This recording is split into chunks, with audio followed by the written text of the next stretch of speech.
বেশি কথা বলে আপনাদেরকে মিথ্যা আশ্বাস দিয়ে যাব না। আমি যেটুকু পারবো আমি সেটুকুই বলবো। আমাকে সংসদে গেলে সবসময় শুনতে হয় ডাক্তারদের সম্বন্ধে অনেক কথা, কিন্তু আমি মাননীয় সংসদ সদস্যদেরকে সবসময় একটা অনুরোধ করি যে আপনারা কি আপনাদের হাসপাতাল গোনাতে যান? আপনারা যারা সংসদ সদস্য তারা কি কোনোদিন গিয়ে দেখছেন?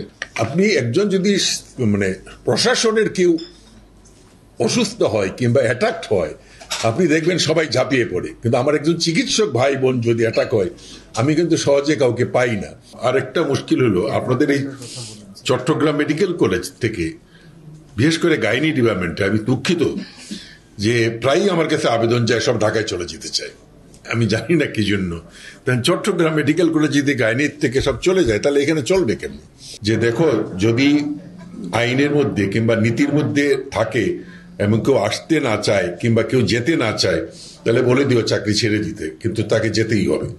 তাকে যেখানে পোস্টিং দেওয়া হবে সেখানে তাকে যেতেই হবে। ঢাকায় বেশি দিন থাকবো না, মাত্র 2 দিনই থাকবো, আর বাকি দিন আমি ঘুরে বেড়াবো। আমি আজকেও এইখান থেকে আমি বেরোয় আমি কয়েক জায়গায় যাব, আমি বলবো না কোথায় যাব, কিন্তু আমি যাব। যে সমস্ত গুলা আলোচনা হলো আমি কিন্তু সবই জানি, কারণ আমি একজন ডাক্তার। আমি সারা জীবন এই ডাক্তারি করে আসছি। মন্ত্রী হলাম মাত্র 6 মাস হলো। তার আগে কিন্তু আপনাদের মতোই আমি এই গুণা নিয়ে দৌড়াদৌড়ি অনেক করেছি। আমি জানি কিছুদিন আগে মাননীয় প্রধানমন্ত্রীর সাথে আমি অনেক কষ্ট করে একটা সময় বের করে আমি আমার মন্ত্রণালয়, ডিজি হেলথ সবাইকে নিয়ে গেছিলাম। অনেক একটা প্রেজেন্টেশন আমরা দেখেছি এবং অনেক কিছু খোলামেলা আলোচনা আমরা করছি যে হেলথ সেক্টরটাকে কিভাবে ইমপ্রুভ করা যায়। তো সেই হিসাবে যে স্ট্যান্ডার্ড সেট আপ তার তৈরি করা হয়েছে, আমরা এগুলা ফলো করে যদি আমরা কাজ করতে পারি আমার মনে হয় যে এটা সম্ভব। আর একটা মুশকিল হলো আপনাদের এই চট্টগ্রাম মেডিকেল কলেজ থেকে, বিশেষ করে গাইনি ডিপার্টমেন্টে আমি দুঃখিত যে প্রায়ই আমার কাছে আবেদন যায় সব ঢাকায় চলে যেতে চায়। আমি জানি না কি জন্য। চট্টগ্রাম মেডিকেল কলেজ যদি গাইনির থেকে সব চলে যায় তাহলে এখানে চলবে কেন? আমার মনে হয় আমরা একটা নীতিমালা, যেটা আমরা অলরেডি করছি এবং এটা মাননীয় প্রধানমন্ত্রী একটা কঠিন অনুশাসন দিয়েছেন, যেটা আমি খুলেই বলি আপনাদের সবাইকে যে দেখো, যদি আইনের মধ্যে কিংবা নীতির মধ্যে থাকে এবং কেউ আসতে না চায় কিংবা কেউ যেতে না চায় তাহলে বলে দিও চাকরি ছেড়ে দিতে, কিন্তু তাকে যেতেই হবে। তাকে যেখানে পোস্টিং দেওয়া হবে সেখানে তাকে যেতেই হবে।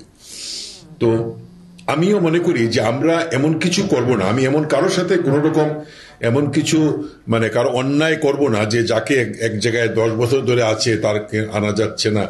একটা সুন্দর সিস্টেম অনুযায়ী যেন আমরা প্রত্যেকটা মেডিকেল কলেজে আমি সেভাবে পোস্টিং দিতে পারি, আমি সেই লক্ষ্যে কাজ করছি। এটা অনেক বড় কাজ।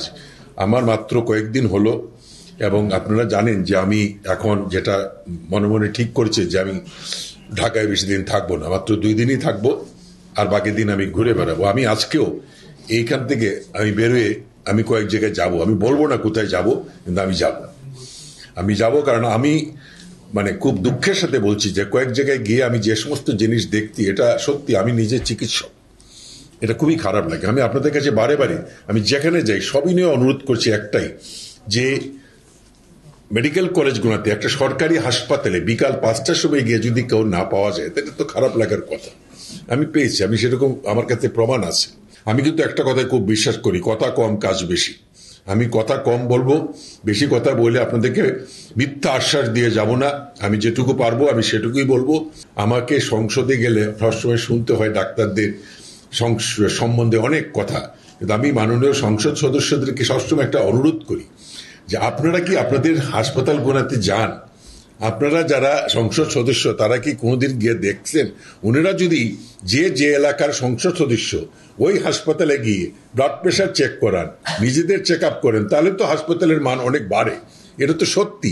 ওনারা যদি আস্থাটা প্রকাশ করতে পারেন তাহলে তো সাধারণ মানুষেরও আস্থা ফিরে আসবে, মানুষ বিদেশ যাবে না, ওনারাও তো চলে যান বিদেশ। সুতরাং এইটা তো আমাকে বলতে হবে।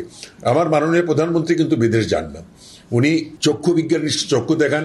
আমি ঈদের আগে ওনাকে নিয়ে গেছিলাম বেগম ফজলতুন্নেসা হাসপাতালে, যে গাজীপুর, ওখানে ওনার কিছু পরীক্ষা করার দরকার, পায়ে ব্যথা আমি ওনাকে বলছি যে আমরা বাংলাদেশি করব, আপনি ওইখানে করেন, যেহেতু ওনার মায়ের নামে ওনার সেন্টিমেন্ট, আর নাহলে আমার হাসপাতালে করেন, যেখানে করেন আপনি করেন।